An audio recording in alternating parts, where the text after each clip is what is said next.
حضرت ابن عباس رضی اللہ عنہ کہتے ہیں کہ حضور نبی کریم صلی اللہ علیہ وآلہ وسلم اس دنیا میں تشریف لائے تو آپ کی انول نال کٹی ہوئی تھی۔ انول نال کو بچے پیدا ہونے کے بعد دایا کرتی ہے۔ آپ ختنہ شدہ پیدا ہوئے۔ عبد المطلب یہ دیکھ کر بے حد حیران ہوئے اور خوش بھی وہ کہا کرتے تھے میرا بیٹا نرالی شان کا ہوگا۔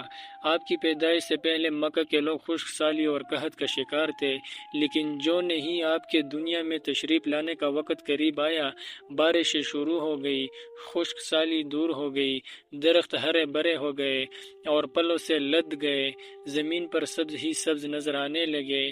پیدائش کے وقت آپ اپنے ہاتھوں پر جھکے ہوئے تھے، سر آسمان کی طرف تھا۔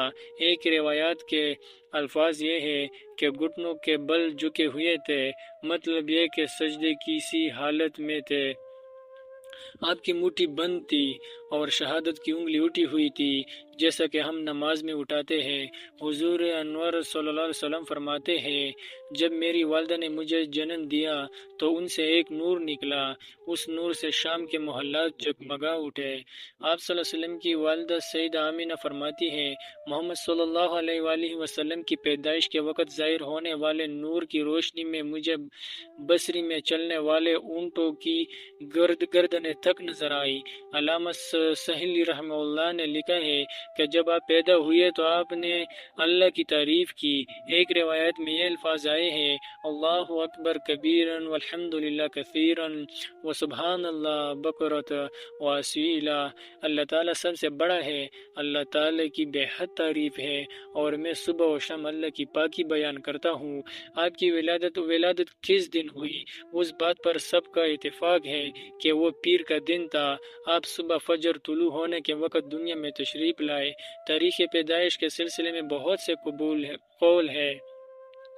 ایک روایت کے مطابق 12 ربیع الاول کو پیدا ہوئے، ایک روایت 8 ربیع الاول کی ہے، ایک روایت 2 ربیع الاول کو پیدا ہوئے۔ اس سلسلے میں اور بھی بہت سی روایات ہیں۔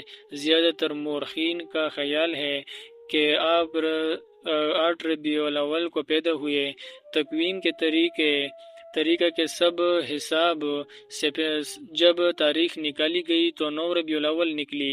مطلب یہ کہ اس بارے میں بالکل صحیح بات کسی کو معلوم نہیں۔ اس پر سب کا اتفاق ہے کہ مہینہ ربیع الاول کا تھا اور دن پیر کا تھا۔ یہ بھی کہا جاتا ہے کہ آپ کو پیر کے دن ہی نبوت ملی، پیر کے روز ہی آپ نے مدینہ منورہ کی طرف ہجرت فرمائی اور پیر کے روز ہی آپ کی وفات ہوئی۔ آپ عام فیل میں پیدا ہوئے، یعنی ہاتھیوں والے سال میں۔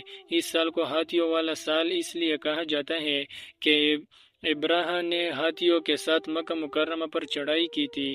آپ کی پیدائش سے اس واقعے کے کچھ ہی دن بعد ہوئی تھی۔ واقعہ کچھ اس طرح ہے کہ ابراہ یمن کا عیسائی حاکم تھا۔ حج کے دنوں میں اس نے دیکھا کہ لوگ بیت اللہ کا حج کرنے جاتے ہیں۔ اس نے اپنے لوگوں سے پوچھا یہ لوگ کہاں جاتے ہیں؟ اس سے جواب ملا بیت اللہ کا حج کرنے کے لیے مکہ جاتے ہیں۔ اس نے پوچھا بیت اللہ کس چیز کا بنا ہوا ہے؟ اسے بتایا گیا پتھروں کا ہے۔ اس نے پوچھا اس کا لباس کیا؟ بتایا گیا ہمارے ہاں سے جو داری دار کپڑا جاتا ہے اس سے اس کی پوشاک تیار ہوتی ہے۔ ابراہ عیسائی تھا۔ ساری بات سن کر اس نے کہا مسیح کی قسم میں تم لوگوں کے لیے اس سے اچھا گھر تعمیر کروں گا۔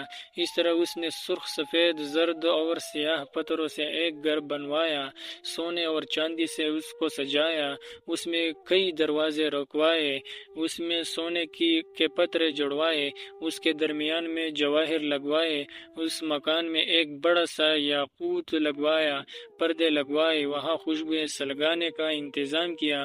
اس کی دیواروں پر اس قدر مشق ملا جاتا تھا کہ وہ سیاہ رنگ کی ہو گئی، یہاں تک کہ جواہر بھی نظر نہیں آتے تھے۔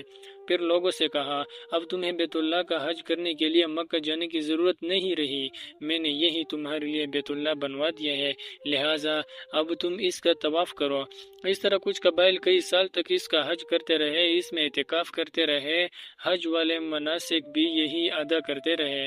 عرب کے ایک شخص نفیل خشمی سے یہ بات برداشت نہ ہو سکی، وہ اس مصنوعی خانہ کعبہ کے خلاف دل ہی دل میں کڑتا رہا۔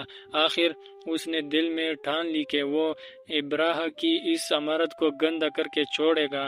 پھر ایک رات اس نے چوری چھپے بہت سی گندگی اس میں ڈال دی۔ ابراہ کو معلوم ہوا تو سخت غضبناک ہوا، کہنے لگا یہ کارروائی کسی عرب نے اپنے کعبہ کے لیے کی ہے، میں اسے ڈھا دوں گا، اس کا ایک ایک پتھر توڑوں گا۔ اس نے شام و حبشہ کو یہ تفصیلات لکھ دی، اس سے درخواست کی کہ وہ اپنا ہاتھی بھیج دے۔ اس ہاتھی کا نام محمود تھا۔ یہ اس قدر بڑا تھا کہ اتنا بڑا ہاتھی روئے زمین پر دیکھنے میں نہیں آیا تھا۔ جب ہاتھی اس کے پاس پہنچ گیا تو وہ اپنے فوج لے کر نکلا اور مکہ کا رخ کیا۔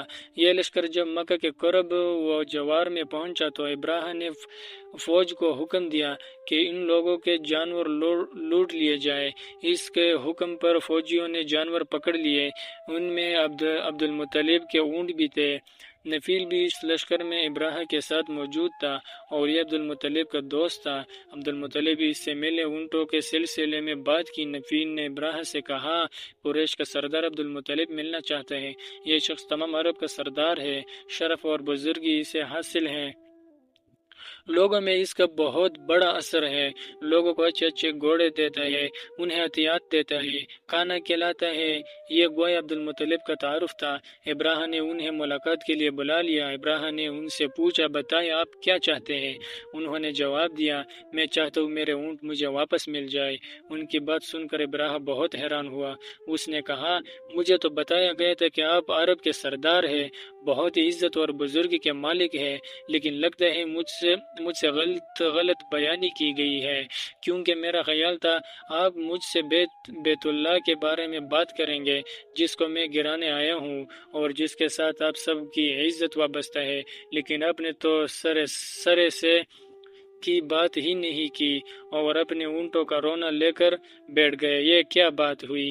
اس کی بات سن کر عبد المطلب بولے آپ میرے اونٹ مجھے واپس دے دیں، بیت اللہ کے ساتھ جو چاہے کرے، اس لیے کہ اس گھر کا ایک پروردگار ہے، وہ خود ہی اس کی حفاظت کرے گا، مجھے اس کے لیے فکر مند ہونے کی ضرورت نہیں۔ ان کی بات سن کر ابراہ نے حکم دیا ان کے اونٹ واپس دے دیے جائے۔ جب انہیں ان کے اونٹ واپس مل گئے تو انہوں نے ان کے سموں پر چمڑے چڑھا دیے، ان پر نشان لگا دیے، انہیں قربانی کے لیے وقف کر کے حرم میں چھوڑ دیا تاکہ پھر کوئی انہیں پکڑ لے تو حرم کا پروردگار اس پر غضبناک ہو۔ پھر عبد المطلب ہیرا پہاڑ پر چڑھ گئے، ان کے ساتھ ان کے کچھ دوست تھے۔ انہوں نے اللہ سے درخواست کی اے اللہ، انسان اپنے سامان کی حفاظت کرتا ہے، تو اپنے سامان کی حفاظت کر۔ ادھر سے ابراہ اپنا لشکر لے کر آگے بڑھا، وہ خود ہاتھی پر سوار لشکر کے درمیان موجود تھا۔ ایسے میں اس کے ہاتھی نے آگے بڑھنے سے انکار کر دیا، وہ زمین پر بیٹھ گیا۔ ہاتھی بانوں نے اسے اٹھانے کی کوشش کی لیکن وہ نہ اٹھا، انہوں نے اس کے سر پر ضربیں لگائی، آنکھ چبوئے مگر وہ کھڑا نہ ہوا۔ کچھ سوچ کر انہوں نے اس کا رخ یمن کی طرف کیا تو وہ فوراً اس طرف چلنے لگا، اس کا رخ پھر مکہ کی طرف کیا گیا تو پھر رک گیا۔ ہاتھی بانو نے یہ تجربہ بار بار کیا۔ آخر ابراہ نے حکم دیا ہاتھی کو شراب پلائی جائے تاکہ نشے میں اسے کچھ ہوش نہ رہ جائے اور ہم اسے مکہ کی طرف آگے بڑھا سکے۔ چنانچہ اسے شراب پلائی گئی لیکن اس پر اس کا بھی اثر نہ ہوا۔